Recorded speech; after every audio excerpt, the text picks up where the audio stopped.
Hello everybody, this is Dr. Langdon, board certified pediatrician, mom of 6 and grandmother to 2, who is very excited about a recent North Carolina Pediatric Society annual meeting. And let me just tell you, I learned so many things. I would love to share with you some of the things I learned over the next few videos. But today's video I thought would be nice for me to cover something that I've been discussing a bit in personal life and thought I would share publicly. And that is just that pediatricians are more burned out now as a group across the nation than we have ever been before. And I can relate. So let me share just a little bit of insight into what it's like and for some of the reasons that pediatricians can be burned out.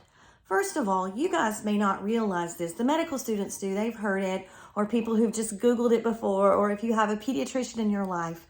For some unclear reason, despite having graduated from medical school, despite being committed, despite giving all of our 20s to education, despite sometimes crazy hours with a mixture of inpatient and outpatient responsibilities, particularly in rural areas, despite absolute commitment to this profession, deepest love for our patients, pediatricians are reimbursed at much lower rates than physicians for adults.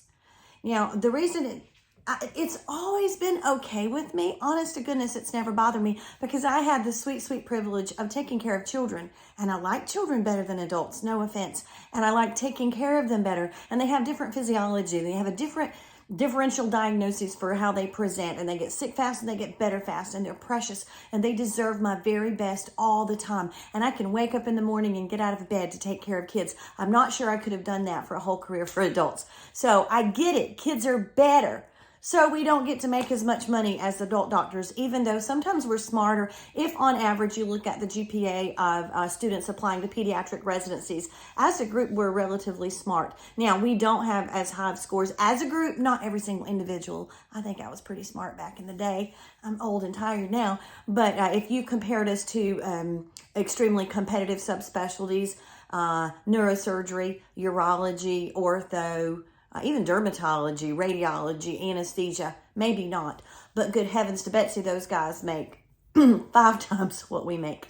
I'm just talking about how regular adult physicians, primary care, typically make at least double, if not, over 100,000 more per year than pediatricians.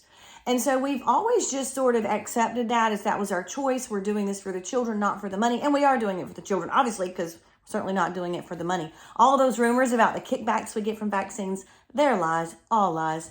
Have zero financial connection to any company. We prescribe all generic meds, and we push breastfeeding, so we get no kickbacks from formula, vaccine companies, or prescription drugs. So yeah, I'm not sure where people think we're getting those kickbacks from. So anyway, as a group, as physicians, we are much less reimbursed, but we've always put up with it because of the joy in our job.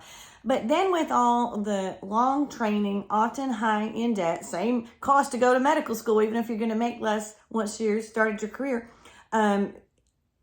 we just tolerated it. But the problem is now we're losing the joy in our job as far as the burnout, and that comes from so many different reasons. Over the last couple of years, I think EMRs, electronic medical records, are more and more demanding. And despite the promises that this particular brand will have fewer clicks, daggum if it's not a lie. They have more clicks and you have to rewire your brain to even think about how to do it. So that's frustrating.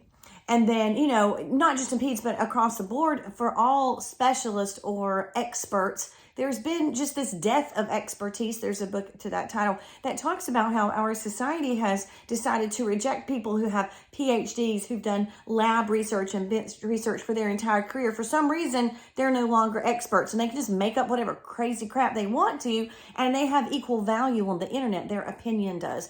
And so I think some of our respect and value in society has been eroded by this idea that nobody knows what they're talking about and there are no genuine experts, even if we've practiced medicine for 25 years and we're in school forever before that.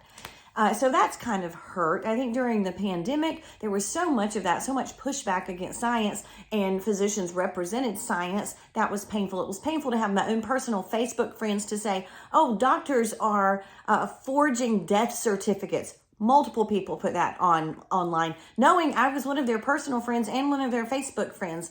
Very hurtful for people to think I'm involved in some sort of conspiracy to lie about patient deaths. This is nuts, guys. It hurts us. We're human beings sacrificing our lives for your children.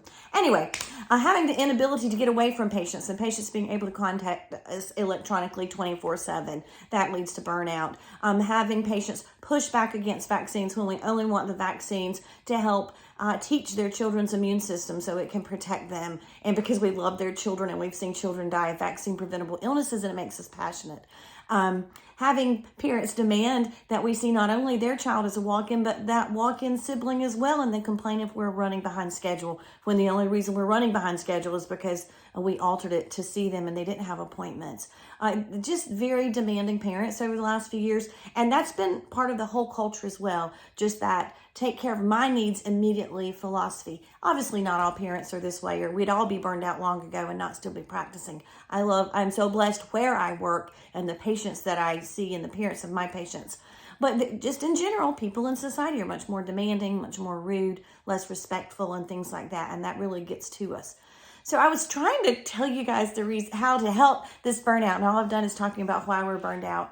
So I may have to do another one on the solutions to this burnout so we don't all retire early. That's part of the physician shortage. Because of the burnout, physicians are just checking out sooner so they can quit dealing with all that stress. And then that drives, of course, more shortages, especially in rural areas. So I would really love to talk about how difficult it is to recruit physicians to rural areas and the complexities of that and some of my personal solutions. So we have lots more videos to go. Want to talk about solutions for burnout, want to talk about solutions for workforce issues in rural areas. Thanks for listening, guys.